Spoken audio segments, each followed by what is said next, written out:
The rope split between Elias's hands and the bell did not answer.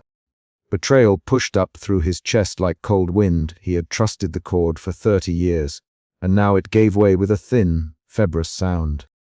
He clung to the remaining fibers, palms raw, while the bell hung stubborn and mute above him. He spat on his gloves and looked at the frayed end. Betrayal sat under his ribs in a steady, bitter pulse, and it shaped every choice he would make that night. The tower smelled of old greased dust and cold wood. The ladder below creaked when he shifted his weight. In the sacristy doorway, Sister Margaret's boots stopped on the threshold. "Elias," she said. Her voice cut through the air with a steadiness that made his jaw tighten. The rope split. I heard it from the square. Elias leaned his forehead against the timber. "The rope split," he repeated. His voice was low, thin. He set his jaw as if bracing wood. "It should have. It shouldn't ever do that without warning." Sister Margaret climbed the last 3 rungs and reached for the broken strand. She touched the fibers with fingers that had turned many pages and closed many doors. "We have fewer hands now," she said. "We cannot keep everything in perfect repair. We have to choose what's safe." "Elias," he pulled his hand back as if burned. "Choose." "Elias, you mean choose to make the bell quiet, to let the village lose its sound." His voice had a sharp edge. The word choose landed between them like a small stone. She met his eyes. "We already choose every day who gets the warmth and who goes without." She replied, "I mean choose where risk lies." The tower leans. A parish ledger shows we cannot afford a mason now. Thomas offered to look tonight. Lowering the bell might be safer than a climb to repair it above. Elias' shoulders tightened. He had expected decay. He had not expected suggestion. His hands remembered how to knot rope and to coax the bell into voice. His mind crawled with memory. The first time his father taught him to pull, the town holding its breath for the hour, the metal's voice marking births, alarms, funerals. Those memories were concrete. The scar on his father's palm, the oil stain on the rope where fingers had always gripped. He could feel betrayal now as a choice facing him rather than a single snapped cord. Sister Margaret folded her hands around a small, faded rosary and rocked her feet once. "Elias, we do not have the congregation, and we do not have the funds. We have frost that eats at roofs and young men who have left. If the tower falls, someone dies. We decide between a noisy danger and a quiet preservation." He swallowed. His face tightened, then slackened into a mask of stubborn duty. "I will not let them carry it down without a parish vote, Elias. I will not let it be taken while I stand outside. The bell speaks for the village. If it goes silent because of a ledger that is different from silence born of accident," Margaret's mouth thinned. "And if the bell falls when the ladder gives way, if the bell breaks someone's leg or worse," he looked up at the bell again, at the tongue still poised inside its shell. "We will not risk anyone. We can rig a cradle. We can ask Thomas to set a block and tackle. Ivy taught lads how to knot. We can do it right." His voice lost some of its hardness, replaced by a pleading steadiness. They left the belfry and the village square lay under a low, slow mist. A few lamplights burned like soft thimbles. A small crowd gathered by the green, faces drawn, coats buttoned, breath making light clouds. Lydia the shopkeeper leaned against the bread stall and tapped her hands together. Thomas, the young mason, stood with a coil of rope over his arm. "Elias," Lydia called when she saw him, "you look at it yourself, then tell us what to do. We cannot have the tower tumble on Sunday market. That would be ruin." Thomas' voice cut in. "We can lower her. We can put her on the ground until we can pay for a repair. We don't need an hour to keep us alive. The bell is heavy, but I can set the shoes and anchor. We'll move it at dawn if you help." He turned to Elias. "Elias, you re the ringman. You know the anchor points. Help me now." Elias felt his anger flaring into action. He stepped forward, hands held in readiness. "Thomas, you cannot simply take it," he said. "This bell belongs to the parish, not to whoever can haul it down. We take counsel." The voices rose in quick bursts. "Lydia, counsel 1, pay for timber or rope. We have cows to feed, not a mason," says Bill. Someone muttered about insurance. Another voice brought up the bailiff's letter. Elias' throat tightened with a new heat, anger at the villagers that he had not named before. He spoke fast. Lydia, you keep the shop. Fine. Thomas, you can show us how. But we vote. We vote here and now. We done drag the bell like a spoil into the yard without the parish turning a page first. We vote now, Thomas agreed. But if we vote to do nothing, the bell might fall in the night. Is that better? A small argument looped into a rapid exchange of 3 lines. We cannot stand idle, Thomas insisted. You would watch it fall. Lydia, we will not risk a ladder day in winter, countered a baker. Elias answered, if it falls, we will honor it, but I will not let it be moved without record. I will not let the bell vanish from our sound unless you all decide. The crowd split into murmurs. Someone mentioned the ledger and a parish fund empty for years. Someone else said, better down than broken in a storm. The debate was mechanical and personal at once. Money, safety, history. Elias felt suspicion among them, suspicion that practical preservation would become permanent silence. That night a council gathered beneath the church eaves. Parishioners sat on crates and stone steps. Margaret read aloud passages from the ledger where earlier decisions had been recorded, and her voice kept falling to the ledger's inked lines as if she could find safety there. Her choices, tact and fact, created pressure on Elias. He responded through action. He explained the bell's fittings, where leather had once held the wheel, what the rope had meant to those who timed their days by it.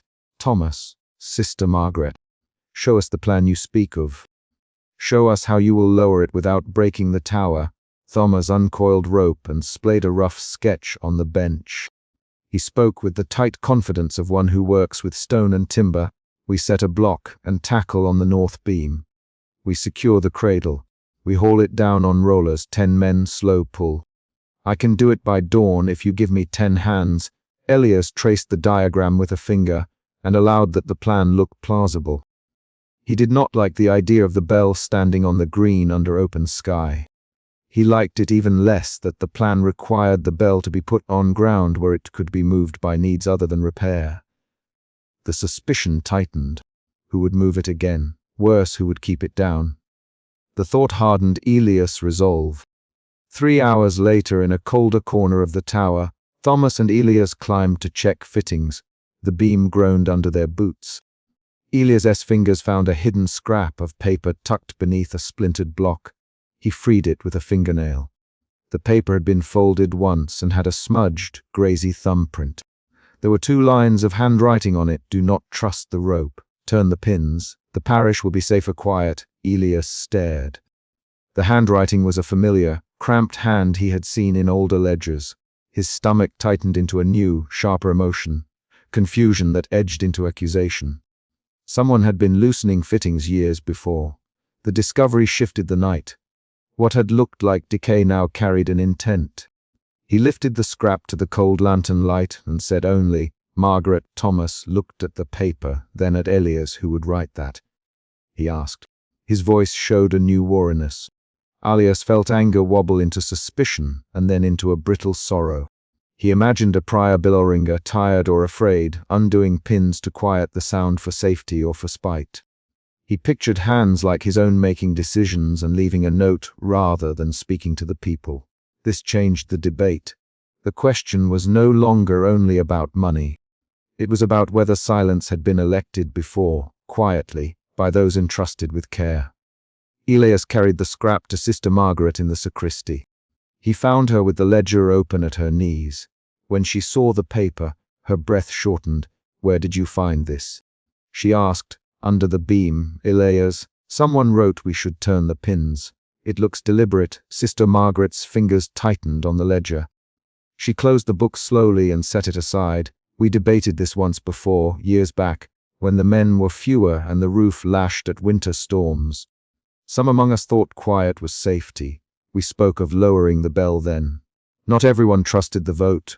I thought to protect people by silence. I did not sign anything. I only carried the thought. Her jaw moved with a quick, private pain. Elias's anger flared into direct confrontation. You them to loosen the fittings, he said. He did not raise his voice, but he no longer kept his tone soft. Did you, Margaret? Did you lead them to make the bell stop without telling the rest? Margaret's eyes filled with a hard, steady sorrow. I asked a question, Elias. I did not force hands. I worried for the steeple when storms came. I worried for old legs on the ladder. I did not want to see the bell crash on someone's head. If anyone did more, I did not approve of secrecy. Elias put the scrap on the table between them. This note makes it no longer only decay. It makes it a choice. If somebody has been turning pins, then we are not only arguing about money. We are arguing about who decides how the village remembers itself. The sacristy clock chimed once. The sound was hollow in the room. The moment tightened.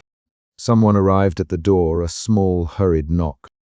Lydia's voice on the threshold. They moving to the tower now. Thomas Hillel begin at first light with help.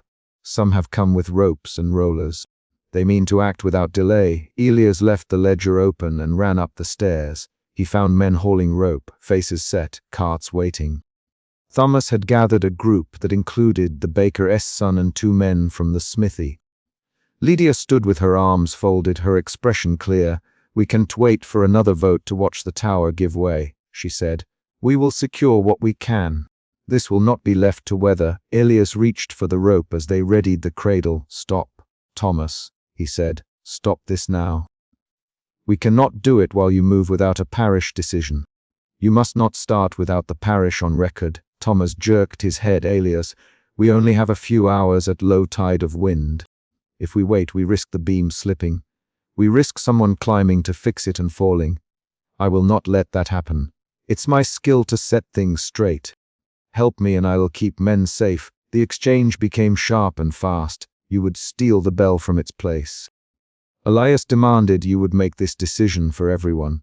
Thomas answered, I would keep people safe. I will not have a thumb on my conscience because we argued until wood gave way. Lydia intervened. Both of you quiet. We have to act. Hands began to pull. Wood creaked. The bell trembled in its frame. Elias moved to secure the sling. He remembered how to knot the hitch that would cradle the bell's lip. For a moment he held the rope and thought of his father's hands showing him the same hitch, of the hour when the bell had rung for a wedding and his father had laughed. Those concrete scenes lodged into his palms and steadied his own trembling fingers. Then the bell tilted. The swing angle caught a man by surprise. A hand slipped. Elias lunged to steady a man hauling below. The rope vibrated through his arms. The bell scraped its iron against the beam and came loose with a violent, grinding sound. Thomas shouted. The cradle snapped its line and the bell began to fall. Elias jerked forward and caught the bell slip with a gloved hand.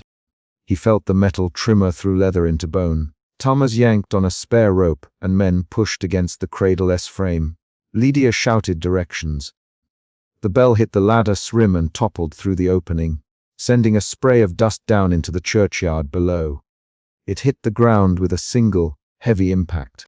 The sound was not the bell's ring, it was a blunt, metallic thud that scattered pigeons and made the baker's son stagger. For a breathless second everyone froze. Then some laughed with relief, some cursed at the damage, and Elias sank to his knees beside the fallen bell, hands on cold, dented metal. He felt a change shift through him. His anger bent into a raw, aching sorrow. The bell lay on the grass, rim mottled with moss. He ran a hand along its curve, feeling the indent left where the beam had struck. He thought of the note and the possibility that someone had once chosen silence, and of the villagers who had now chosen preservation on the ground. The two choices had met in a noisy, urgent collision. Sister Margaret came down from the tower with the ledger under her arm. She stood at the bell's rim and opened the book. Her hands were steady as she set the pen to the margin record. She said aloud, so that those around her would hear, "We lower the bell for safety and preservation as a parish decision this dawn. We will keep it in the churchyard until funds allow careful repair." She wrote each word with deliberate strokes. Elias looked up at her. His hands trembled. "You write it down, Margaret. You make it an act of record." He swallowed. "Good. Do it right. If we are to be silent, let it be because we all agreed." She nodded. "We agreed. We acted. We protect people. I will not open the tower for any who would simply wish to raise the bell for parade. We will protect it here until we can either mend the tower or mend our means." The villagers drifted back toward their homes under lamplight. Lydia gathered the ropes and handed back the coil to the smith. Thomas stood with his hands on his hips, breath coming short from the labor. Elias remained by the bell and found a small brass key on the ground where his glove had snagged it when the bell fell. He picked it up. It was warm with his own skin oil for a moment. He climbed the tower alone once more. The rope in his hands was frayed and useless. The fittings were scarred where someone had turned pins before. He tucked the scrap of paper into his pocket and set the brass key against the hatch.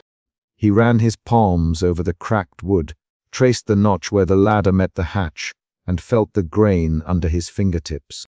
His anger cooled into a quiet, heavy acceptance. He wound a new small length of twine around the hatch bolt and turned the key. The metal clicked. He set the key on the hook inside and pulled the hatch closed.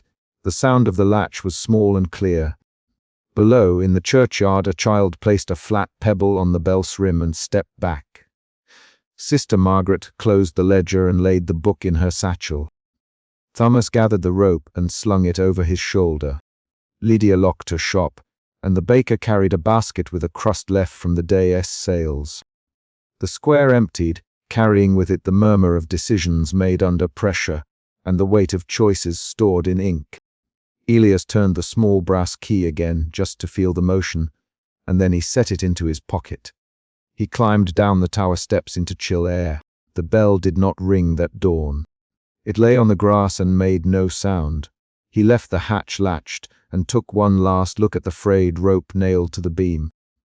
He touched the notch where the scrap had been found and then walked away along the lane. The ledger's ink in Sister Margaret's hands would tie the village to its choice. The key in his pocket would keep him tied to one small act of care. He could not repair every worn thing. A child who had watched the lowering ran after him and asked, "Elias, will you ring it again when the roof is mended?" Elias paused, thumb on the brass key, and answered plainly, "If the parish wishes it and we can do it safely, yes. If not, we keep it safe here until then." His voice had no flourish. It held a promise tied to a condition, a practical answer to a child's concrete question. He walked on toward his cottage at the lane's end. The bell lay on the green, its voice broken that morning, and the village moved under lamplight toward ordinary tasks. Records, decisions, and human hands had determined that the bell's silence would be a deliberate shelter, not merely the result of decay. In the sacristy, Sister Margaret closed the ledger and slid the pen back into its loop. Elias' thumb kept the brass key warm in his pocket as he turned the corner, and the quiet of the lane closed around him like a door. He did not sleep well that day, but he rose when the sun lifted and went to check on the cradle once more. The decision had been made and recorded. The bell lay safe. The village had chosen preservation. The change settled into action and ink rather than into a rumor or an accident. Later, when the child visited the bell with a hand full of pebbles to lay upon its rim, Elias sat a little apart and watched the way people moved around the metal. He felt the motion of the day as a shift of responsibility rather than a loss. He had tried to keep the bell speaking. He had tried to keep its voice as a center for the village sours. At dusk he climbed the tower one last time that day, opened the hatch, and held the brass key to the lock. He turned it, heard the click, and closed the hatch. The act was small and concrete, a decision sealed by metal and wood. He locked the tower and walked down into the dark lane, the edge of the village square dim behind him, and the bell mute on the grass. The nail bit the oak and the notice thudded. Elias' hand closed on the edge and he ripped paper and splinters together. Betrayal tightened through him like a cold seam. He had trusted the rope for 30 years, and he had trusted that the bell would answer when the village needed it. He held the torn page in both hands and read the words aloud to the square. Inspection, silence pending. The crowd leaned in. The central problem was plain. The council wanted the bell silenced and perhaps sold, and Elias would not let the bell be taken without a farewell. He did not call himself the bell-ringer in any formal way. He simply pulled the rope at dawn, at weddings, and when someone died. He smelled oil and beeswax in the bell frame. He kept a brass key on twine and a cracked pocket watch that still clicked when he wound it. Those objects mattered to him the way bread mattered in a household, practical, hands-on, earned. The torn notice listed safety and funding as reasons. Elias folded the paper around his fingers and kept holding it the way a man holds a small, thin bone. A municipal clerk, coat collar turned up against the dusk, stepped back from the door. The clerk spoke to the gathered villagers, making the phrase official, and his voice cut across Elias' order and safety. The clerk said, "The council must act." Elias shoved the paper at him. "You did not ask the bell." "Elias, you nailed it like a verdict." Voices rose for a moment. Sister Margaret moved forward and put a firm hand on Elias' shoulder. She had kept the ledger for years and had watched pews thin with each baptism that did not happen. "Elias," she said, "let us hear them. Let us hear what they offer." The square smelled of damp straw and horses. A boy shuffled at the edge, and a woman in a wool cloak clutched a basket and did not look up. The council's formal notice changed the stakes from private worry to public decision. The first external event, nailing the notice, forced the parish into motion. They met that night in the schoolroom. Light from a single oil lamp swung when doors opened, chairs scraped. The parish council sat along a scarred wooden table. Sister Margaret opened the ledger and laid the pages flat. She tapped entries with a forefinger. Each line showed a debt, a coal delivery unpaid, a broken fence. "We are £18 short," she said. "I cannot find what to cut without cutting morning bread." Elias did not sit. He stood by the door, hands clenched. "We can raise it," he said. "We can keep the bell." "The bell is not only metal," he the name aloud more than once, "Elias. We all hear the bell with our names in it," he added, and his voice cracked on the last word. The constable, broad-shouldered and precise, set down a small ledger of his own. "The bell is a danger if the rim is cracked," he said. "If it falls, someone dies." The inspector requests removal until repairs. A short argument began. "Sell it," one member said quietly. "We buy wood for winter with that coin." "We will not sell memory for a handful of coin." "Elias, we will not." Sister Margaret lifted a hand. "We have always kept to duties," she said. "We also have to keep the living fed." The tone shifted from outrage to calculation. The parish had always balanced need and faith with small arithmetic. Now arithmetic leaned against ritual. The council weighed options. Repair, hold a fundraiser, sell the bell to a buyer named in a single discreet letter. Elias's position hardened into insistence. He produced a small coil of rope he kept tucked inside his coat. He set it on the table like proof. At the meeting, a man read a written offer from an industrial buyer. The voice that read it was careful and flat. £5, 10 shillings for the metal, he said. The room reacted in a scatter of sounds, fingers tapping, breaths drawn, chairs moved. Sister Margaret put a thin hand over the letter and said, "We cannot receive this without a public vote." The constable crossed his arms and said, "Then we will vote." A vote was called. Names were read, and each man and woman answered. The pattern showed the village. A few stood with Elias and 2 others. The majority looked to hard pragmatics. Elias felt fear and anger shift through him. First fear that the bell might be taken without his knowing, then anger that his years of care were counted as expenses. He moved from pleading to a quieter, stubborn denial. After the vote, Elias left the schoolroom. He went to the church porch while the sun still clung to the horizon. The door was barred. He hammered with his fist and found the wood stayed closed. The constable arrived and stopped him with a hand on his shoulder. "You cannot force the door now." The constable said, "The council has decided." Elias tried the lock. The pocket watch threatened to slip from his coat, and he caught it. He touched the small brass key at his throat almost without thinking, then pulled it free and held it to the timber. "I will pull it one last time," he said. "I will not let it leave without that." The constable's hand did not tighten, but his jaw set. A discovery forced the story to a new level. Elias and a reluctant youth named Thomas climbed the belfry that night with a single lamp between them. The ladder creaked under their weight, and the smell changed to old oil and dust. Elias reached the rope and felt it, frayed fibers and raw places where hands had passed for decades. He ran a thumb along a hairline crack at the rim of the bell and felt a fine ridge. It was a shallow seam, not immediately breaking, but enough to show long wear or deliberate injury. Elias's hands tightened. He looked at the crack and then at Thomas. "Thomas," Elias softly, "do you see that?" Thomas swallowed. "Yes, Mr. Harrow." Elias's emotion shifted again. From stubbornness to a cold, complicated dread that this was more than an accident. He tested the rope with a careful pull, and the bell replied with a dull, muted tone, not the clear ring he remembered. He let go and the sound died faster than a practiced hand would allow. The discovery suggested two possibilities: decay from long neglect, or deliberate damage. Back downstairs, wheels of practical decisions ground on. Sister Margaret returned with the ledger and the written offer. She read aloud the numbers, and then the council's options. "We cannot float another year on hope," she said. "Repairs cost more than we have.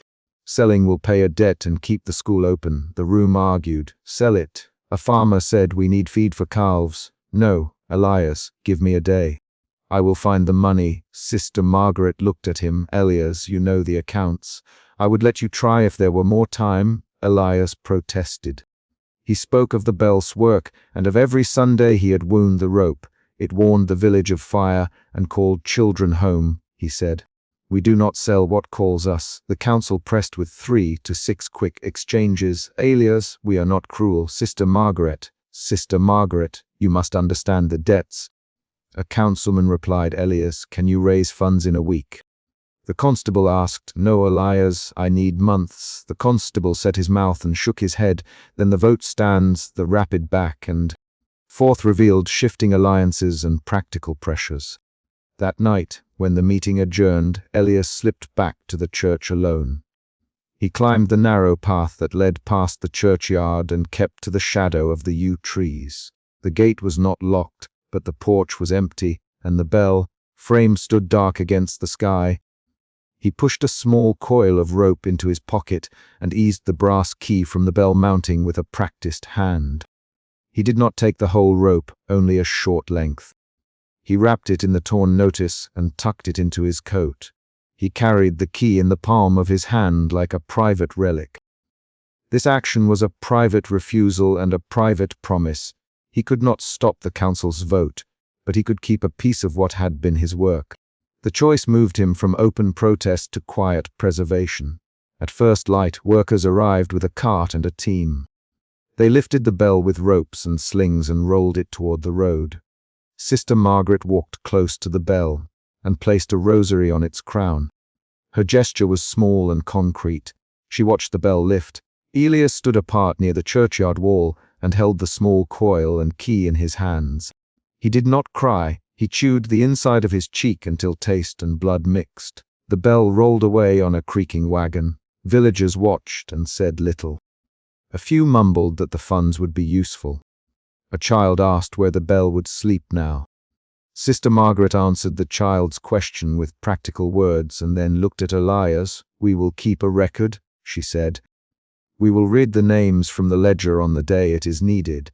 Elias's face did not move much, but his shoulders dropped as something else inside him loosened. He had expected rage, perhaps headlines of protest, perhaps stubborn refusal. The sound the bell made when it was driven away was only a low metal thud as the cart bumped. The sensation in Elias was not a metaphor. It was tightness in his chest and the taste of iron at the back of his tongue. He set the coil on his knee and turned the brass key in his fingers. A small, surprising twist altered his view. When the bell left, Sister Margaret unlatched a drawer and slid out a faded page of names, a register of those who had given pennies toward the bell over a century. On the list, a line in a child's handwriting showed a donation made by the father of the industrial buyer. The buyer's family had once been active in the parish and had since moved to industry towns. The reveal clarified motive. The buyer's interest was not only coin but also a severing of local obligation that changed how Elias judged the sale. He saw now that the offer carried a quiet history of leaving, not only commerce. Elias leaned forward. "Sister Margaret," he said, "they took our bell because they could now count the coin. Did they ever ring for the births they listed?" She replied without flinching, "They did once. We did not keep them because they left. We kept the bell for those who stayed." The revelation shifted Elias again. From anger to a hard acceptance that the village had changed, and that the bell's removal was part of a pattern of leaving. He felt resolve form, but it had the texture of a slow, practical plan rather than a sudden vow. He would not chase the wagon, he would keep something lasting. Later that afternoon, while the square was empty and the bell frame showed only its empty outline, Elias sat on the churchyard wall. He wound his cracked watch until it clicked and held the coil of rope in his palms. Thomas came and sat a short way off, hands fidgeting. "Miss Harrow, Thomas, why did you take the coil?" Elias worked the brass key between thumb and forefinger. "I took a piece so someone can learn the knot," he said. "I took the key so that an apprentice might practice unlocking the frame." "That is all." Thomas nodded. "Will you teach me?" he asked. Elias looked at him and for the first time that day let his voice widen a little. "Thomas, I will teach you to splice and to listen for the right pitch. You must come at dawn." Sister Margaret crossed the square and joined them. She sat, folded her hands, and did not speak at once. Then she said, "We cannot keep the bell, but we can keep how we remember ringing. We will read the ledger on Sundays. We will teach the children the bell's sound from stories and practice. The final paragraphs settle around a concrete, situational action." The square stayed quiet. Elias rose and opened his palm. He handed the small coil of rope to Thomas and the brass key to the boy's waiting fingers. "Hold them steady, Elias. If you break them, mend them in the yard. If you forget the knot, come back and learn it again." Thomas took the coil. He curled his fingers around the key and the rope. The decision was small and exact, a handoff of objects that meant practice and memory, not a grand speech. Sister Margaret stood and called a council meeting for 2 weeks to finalize the ledger and the children's lessons. Elias walked away from the churchyard wall with his coat collar up and his pockets lighter. The square remained empty but for the footsteps that crossed it, now 2 sets, then 3, as people resumed tasks. The chapter ends with Thomas walking down the path toward dawn, the brass key warm in his palm and the coil tucked under his arm. The ladder scraped stone, workmen's boots thudded the church steps, and someone hissed the word "order" as a folded notice moved through a cluster of hands. Elias Harrow reached the gate and found a coil of rope being carried like an accusation. He stepped forward and placed his palms on the rope before the first knot was loosened. Betrayal tightened in Elias's chest and shaped the morning. He felt betrayed by the rope that had split in his fingers weeks before, and by the parish that had voted on a notice while his back was turned. He stopped, and his voice came out low, close to a rasp, the sound of someone who had spent too many dawns alone with a heavy toll.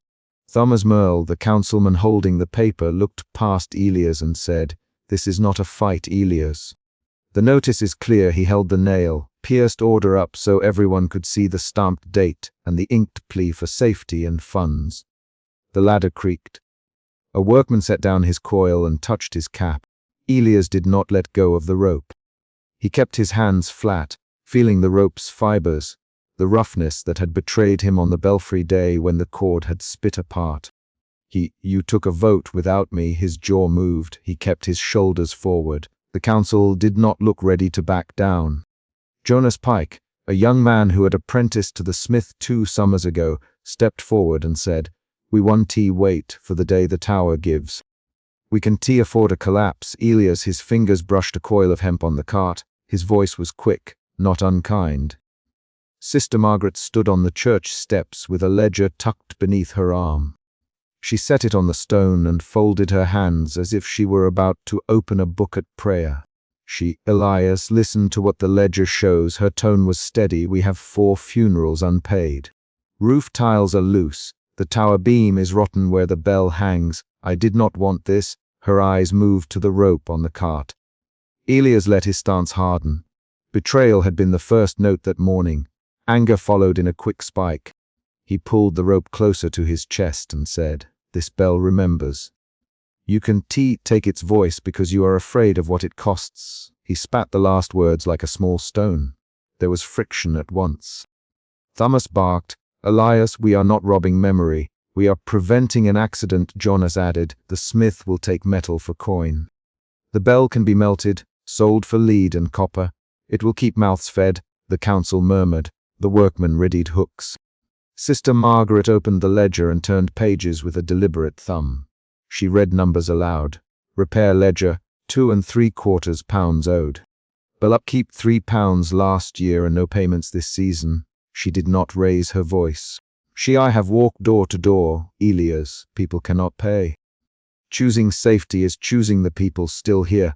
Her hands trembled once when she tapped a margin where a name had been crossed out. Elias's anger turned to doubt.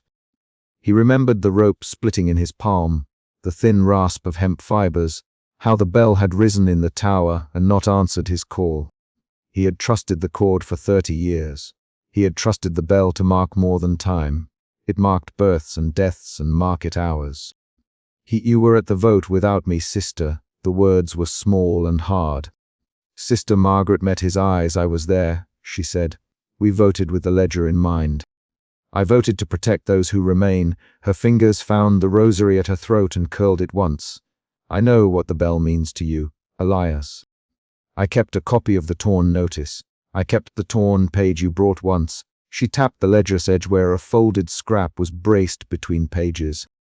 A younger woman in the council, Margaret's niece by marriage and named Ellen, stepped forward and spoke quickly. "Elias, you remember the day the rope split?"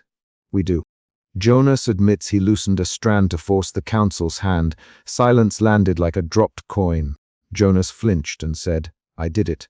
I thought if the rope failed we would have to decide, but I didn't mean." He stopped. He looked at Elias with his hands open, palms to mourning. That confession changed the shape of the argument. Betrayal turned from a thing of splintered hemp into something made by a neighbor's hand. Elias pressed his lips together. The memory of the fibers in his palm returned not as accident but as possible sabotage. His anger shifted into suspicion and then into a tight grief. "Elias, why?" "Jonas." The word was a hook. Jonas answered, "I wanted the council to act. We are small now. I thought the only way to save us would be to force the choice." His voice broke. He had not planned consequences. He had only acted to stop a slow eroding. "Thomas Merle, that is reckless, Jonas, reckless and dangerous. We cannot hang decisions on mischief." He looked toward the workmen. The men shifted their weight. Then one of them said, quietly, "We can secure the bell. We can take the ring down and test the beam." His name was Mark. He had been one of the men in the belfry before, he added, "But the beam is wet. The post below is soft.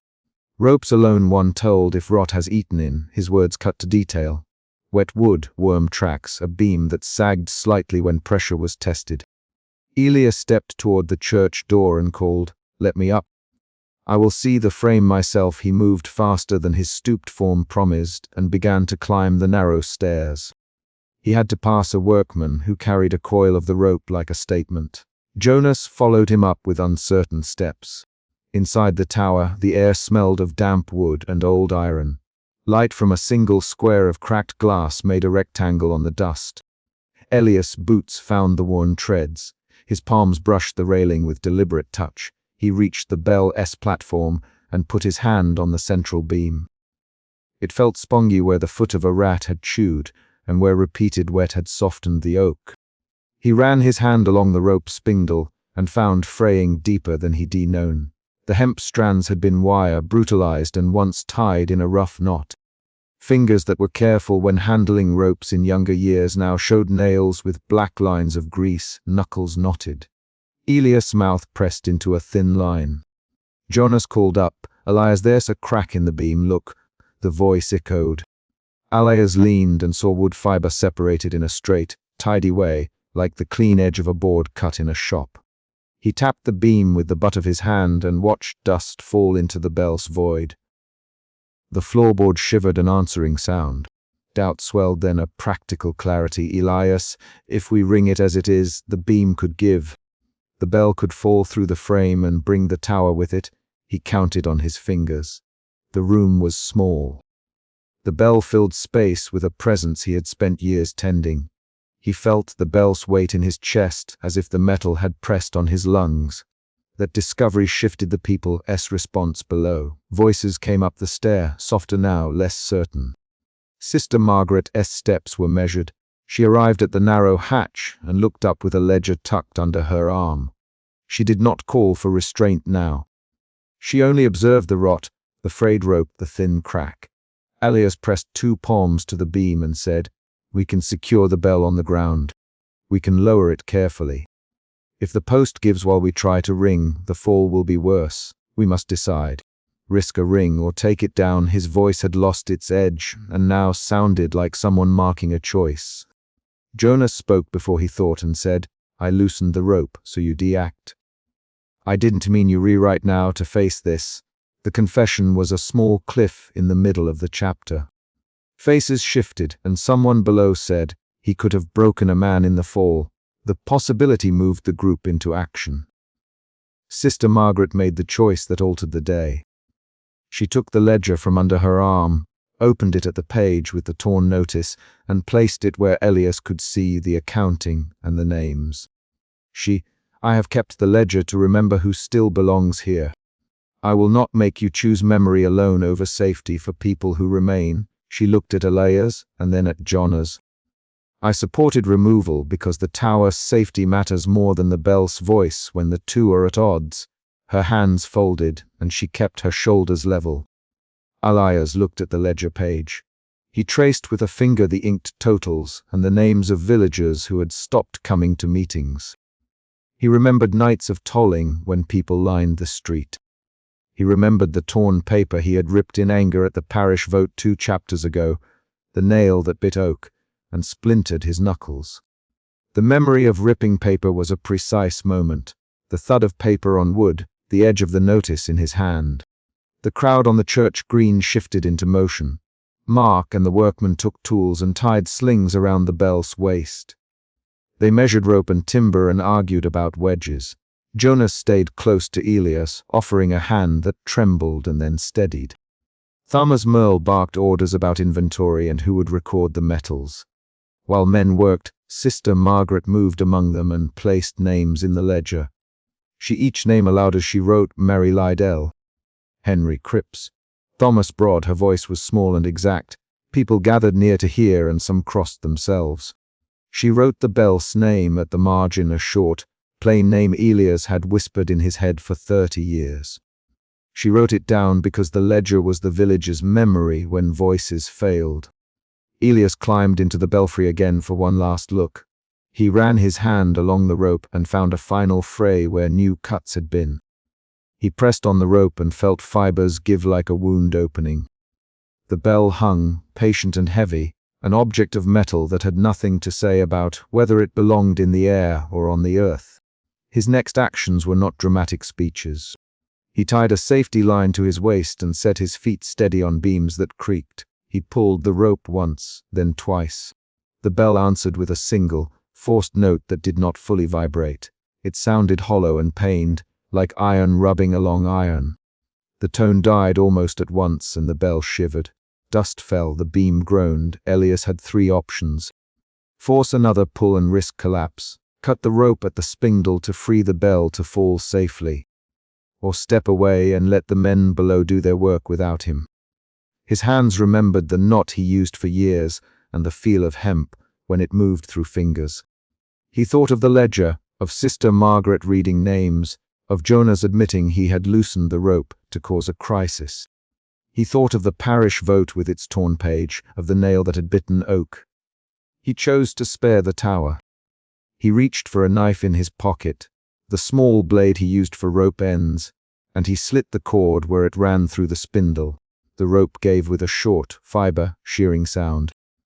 The bell dropped a little, and the frame that had held it shifted, and the men below shouted as the bell swung free.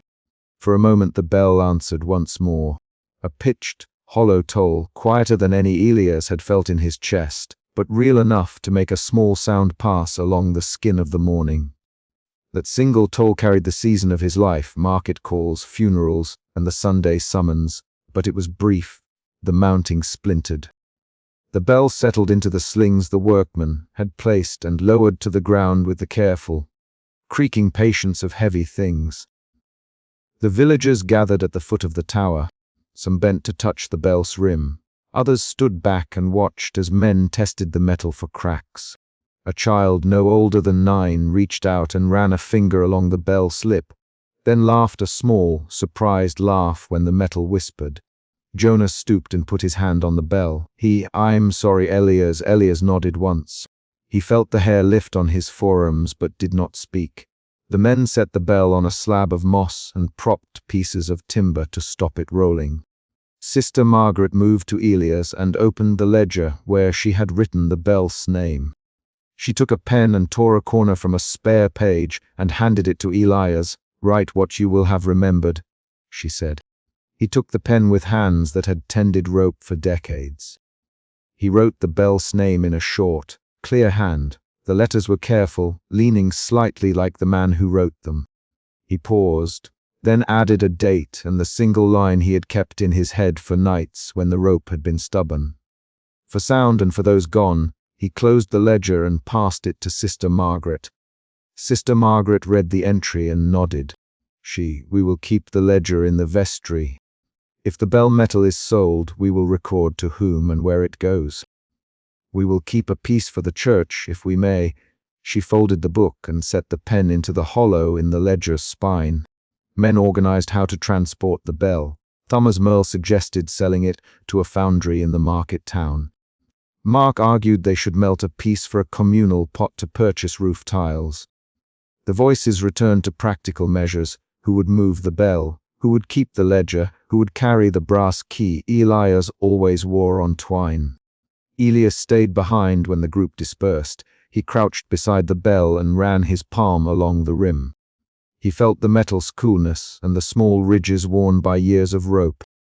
He set his brass key on the moss beside the bell and then lifted it again, then tucked it beneath his palm as if testing how it warmed to his skin. He thought of the nights he de-rung until dawn and of the torn notice he had once clutched in his hand and how it had thudded on the oak table. Jonas came and crouched opposite Elias. "What will you do now?" The question hung like a struck chord. Elias looked at the boy's face and thought of apprenticeship, of the smith's hammer, of a future that did not include the rope. He answered, "I'll help record. I'll help move this. I will not leave it unmarked." His voice had a slow steadiness. The anger that had lit the morning had cooled into a duty reformed. Sister Margaret called from where she stood nearby and said, "Elias, the ledger needs the bell's dimensions and the mark on the lip. We will note if the bell goes to the foundry. Come and write with me." He rose. He brushed moss from his coat and folded his hands like someone who had just finished a task. He went to her and set the brass key into the open ledger beside the new entry. The workman tied the bell onto a low cart. People gathered to look. Some shifted money in pockets. Others brought cloth to wipe the bell's rim for a keepsake. A woman named Mary, who had come to the vote and had not paid the upkeep, touched the bell lightly and whispered, "Thank you." Not for the metal, but for the way a sound had once gathered people. Her words were small paper butterflies against the metal. That evening, when the light thinned and the men had left with plans, Elias remained by the tower with Sister Margaret. They sat on the low step, and the bell lay quiet on the grass with ropes coiled by its side. The ledger was open on Sister Margaret's knee, and she ran her finger down the list of names she had written that day. The sun set bluntly behind the church roof, painting the stone with the color of worn paper. Elias broke the silence and said, "I thought I could keep it. I thought my hands would keep the rope whole." He looked at Sister Margaret and then at the bell. His voice was close and not rising. I didn't know Jonas had made it worse. The admission was the final movement of his anger into clarity. Sister Margaret reached out and squeezed his hand once, then released it. You did what you could, Elias. You kept the sound when people could not. You kept the nights when they needed a call." Her voice did not try to fix what had been lost. She instead suggested ways to mark it. A small plaque in the vestry, a notation in the ledger about the bell's service and the date it was lowered. They wrote the plaque together. Elias copied the dates of market calls and funeral tolls from memory while Sister Margaret checked the ledger.